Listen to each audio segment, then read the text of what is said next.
Di mana Ibnu Qayyim mengatakan level orang yang sholat itu ada 5. Level yang pertama, orang yang berdosa dengan sholatnya, kata beliau. Siapa ini orang yang berdosa? Orang yang sholat tidak sama sekali memberikan haknya. Ada orang sholat hanya karena disuruh oleh orang lain, hanya karena tidak enak, mau udu nggak udu terserah. Ini berdosa nih. Percuma dia sholat, dia berdosa. Karena di sini riya. Nah, itu. Dan tidak ada hubungannya dengan Allah SWT, malah berdosa dengan sholatnya. Ada orang yang kedua, sholat tapi nggak dapat pahala. Dia tahu diperintahkan sama Allah tapi tidak dapat pahala, karena dari awal takbir sampai salam semuanya menghayal. Ini orang yang percuma, nggak ada pahalanya. Masuk dalam sabda Nabi SAW, ada orang yang hari kiamat diremuk-remuk sholatnya seperti pakaian kotor lalu dilemparkan ke wajahnya. Karena dari takbir sampai salam nggak ngerti apa yang dia lakukan. Untuk apa sholat kalau begitu? Allah nggak butuh sholat kita, ikhwani. Allah nggak butuh. Biar kita sholat khusyuknya luar biasa, sujudnya sampai berhari-hari nggak angkat kepala, tetap aja Allah nggak butuh dengan itu. Kata Nabi SAW dalam hadis qudsi, Allah SWT berfirman, wahai anak Adam, apapun yang kau kerjakan tidak akan bermanfaat bagiku dan aku akan kembalikan kepadamu. Itu amal kalian yang akan bermanfaat buat kalian sendiri, tidak ada manfaatnya buat saya. Kata Allah SWT, hadis qudsi. Ini luar biasa, harus kita faham nih. Ya, tidak boleh salah dalam masalah-masalah seperti ini. Maka kita harus tahu bahwasanya sholat itu kita yang butuh dan bukan Allah Azza wa Jalla. Baik, Abu Sa'id Al-Khudri, Ibnu Qayyim mengatakan tadi orang yang kedua adalah orang yang tidak dapat pahala sama sekali. Yang ketiga, orang yang dapat pahala. Dapat pahala, tapi pahalanya pas-pasan. Ini sesuai dengan sabda Nabi SAW. Ada orang yang sholat tidak akan mendapatkan kecuali setengah pahala sholatnya. Ada orang yang sholat tidak dapat kecuali 1/10 dari sholatnya. Jadi kecil, ada pahala tapi kecil. Lebih banyak menghayal daripada fokusnya. Yang keempat adalah orang yang sholat berusaha untuk fokus, gitu kan? Tetapi terkadang masih menghayal, masih terlintas. Maka ini lebih dominasi pahala yang dia dapatkan daripada hilangnya pahala. Karena kalau kita lagi baca Al-Quran atau kita lagi baca bacaan sholat, kemudian kita fokus, dapat konsentrasi, ikutin bacanya, dapat pahala terus per hurufnya, gitu kan? Pergerakan juga ada pahalanya. Tapi pada saat kita baca terus kita nggak sadar lagi menghayal, cuma lisan kita karena sudah terbiasa membaca, jadi ngucapin kena rutinitas, itu nggak ada pahalanya, gitu kan? Itu nggak ada pahalanya. Orang yang keempat ini adalah golongan orang yang dapat mayoritas pahala sholatnya, tapi masih ada yang hilang. Bedanya tadi dengan orang yang ketiga, mayoritas pahalanya hilang, cuma sedikit yang dia dapatkan, gitu kan? Terbalik. Yang kelima ini yang luar biasa. Orang yang sholat semuanya dari takbir sampai salam fokus. Bahkan kalau mereka sholat, mereka sudah lupa siapapun yang ada di sekitarnya. Mereka tidak perlu tahu tempat itu di mana mereka berada. Sampai pada tingkat itu. Abu Sa'id Al-Khudri radhiyallahu anhu dikatakan dalam riwayat dan masuk dalam poin yang kelima ini. Jadi bukan jangan jangan anda katakan oh susah orang kalau fokus sholat, itu nggak ada susahnya. Asal dia mau, dia tahu dulu nilainya kadar sholat itu. Abu Sa'id Al-Khudri berkata radhiyallahu anhu, saya pernah disuruh oleh Nabi SAW menjaga pasukan di malam hari dan Nabi SAW sedang tidur bersama dengan pasukan. Maka saya pun sholat di semak belukar. Pada saat saya lagi sholat, tiba-tiba ada mata-mata musuh dari jauh itu yang memanah ke arah saya dan tepatnya jatuh di jantung saya. Di tengah-tengah dadanya jatuh di jantungnya. Dia bilang lalu keluar darah. Tetapi pada saat itu saya sedang sangat menikmati surah Al-Kahfi yang saya baca, sehingga saya tidak merasakan perihnya dan sakitnya anak panah itu. Tetap baca surah Al-Kahfi dengan tenang. Al-Kahfi mengalahkan itu semua, gitu kan? Lalu kemudian dia berkata, mata-mata itu melepaskan lagi anak panah yang kedua.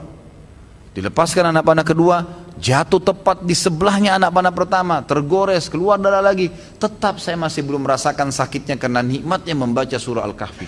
Sampai musuh itu melepaskan 9 atau 10 anak panah. Sasarannya semua hampir sama, di jantung. Dia bilang, kalau bukan karena saya khawatir, ini sudah mulai berat, ini 10 anak panah di dadanya. Dia bilang kalau bukan saya khawatir saya terbunuh dengan anak panah selanjutnya, kemudian Nabi SAW dan sahabat-sahabat yang lain akan dibunuh oleh musuh, demi Allah saya akan selesaikan sholat saya dengan surah Al-Kahfi. Tapi karena saya khawatir tuh maka dia ruku. Dia bilang waktu saya ruku, kemungkinan mata-mata itu tahu kalau saya manusia. Tadi dia ragu. Kemudian dia lari dan tidak jadi menyerang pasukan muslimin. Tapi saksi bahasan kita bukan masalah perangnya. Bagaimana Abu Sa'id al-Khudri bisa fokus sampai tidak merasakan sakitnya anak panah. Coba nih teman-teman di sini kalau digigit nyamuk, ya. Digigit nyamuk gimana tuh? Jangan kan digigit, baru suaranya sudah buyar semua konsentrasinya, gitu kan? Seseorang di antara sahabat dan tabi'in dinukil dalam buku-buku tentang khusyuan sholat, kumbang datang menggigit, menyengat dahi mereka, berdarah, mereka nggak bergerak, seperti batang pohon yang kokoh. Luar biasa. Karena mereka tahu sama siapa mereka berhadapan, gitu kan? Dan memang ini sudah menjadi tradisi mereka ya. Bagaimana jikalau kita sholat tapi memikirkan level-level sholat seperti yang Pak Ustadz rincikan dengan pembahasan barusan, apa tetap dapat pahala? Level-level sholat apanya mesti dibayangkan? Enggak, fokus bacaan saja, enggak usah bayangkan yang lain. Alhamdulillahirrabbilalamin, fokus ucapan diucapkan, telinga kita mendengar, mata kita dibuka lihat tempat sujud. Udah, renungi maknanya. Kalau enggak ngerti maknanya, maka kita ikutin bacaannya. Alhamdulillahirrabbilalamin, kita dengar dengan kuping kita, gitu kan? Ar-Rahmanir-Rahim kita dengar. Masa kalau dengar musik bisa konsentrasi, dengar Quran tidak bisa, gitu ya? Jadi gitu, seperti itulah. Jadi nggak usah bayangin apa-apa. Nggak usah bayangin apa-apa. Tadi ada yang bayangin kambing sama ayam apa segala, nggak perlu gitu. Apakah level-level tipe sholat tersebut berkorelasi dengan level-level dosa yang telah kita lakukan? Dalam artian level 5 itu dosanya sedikit. Iya tentu saja. Karena itu memang ada hadis Nabi SAW. Ya. Jadi dosa itu bisa menghambat rezeki dan bisa menghilangkan atau mengurangi konsentrasi kepada Allah SWT. Malasnya kita ibadah justru karena adanya dosa, salah satunya. Maka coba perbanyak istighfar, perbanyak istighfar. Saya punya pengalaman pribadi, pernah saya belajar waktu saya masih SMA kelas 3 di kota Madinah pada waktu itu tahun 1993. Kemudian saya di masjid kampus lagi menghafal materi balaghah. Memang agak sulit waktu itu materinya. Saya coba hafal nggak bisa, lupa terus. Saya juga kalau sholat, gitu kan, sering kadang-kadang tidak konsentrasi, lebih banyak menghayalnya. Subhanallah, ada teman dekat saya, Dr. Muhammad namanya, sekarang baru selesaikan S3-nya doktornya, adik kandungnya Dr. Sulaiman Rahili, sahabat dekat saya, gitu kan. Maka beliau datang ke saya dan mau mengajar, waktu itu beliau tingkat 2 kuliah di kuliah hadis, ngajar saya. Sebelum buka buku balaghah itu, saya dari asar ini sudah baca nggak faham-faham, dari habis duhur malah, pulang dari kelas ujian saya baca sampai menjelang isya belum faham. Habis isya dia datang ajar saya. Terus saya tanya, akhi, apa sih sebenarnya penyebabnya? Saya kalau sholat nggak konsentrasi, baca buku nggak bisa hafal-hafal. Dia ucapin kalimat subhanallah menyentuh saya. Dia bilang, mungkin kamu masih punya dosa. Padahal waktu itu saya masih kelas 3 SMA. Dan ini teman-teman perlu tahu ya, saya SMA itu di Madinah. Di Madinah itu nggak ada bioskop, nggak ada karaoke, perempuan semua bercadar, pakai jilbab. Hiburan kami itu dulu, kampus, Masjid Nabawi, gitu kan. Kalaupun kita masuk ke mall, ke pasar-pasar, nggak ada musik, beli kebutuhan, kemudian pulang ke kampus. Nggak ada celah yang kita katakan ada dosa kayak di Indonesia. Orang yang masya Allah SMA-nya di sini luar biasa kemana-mana.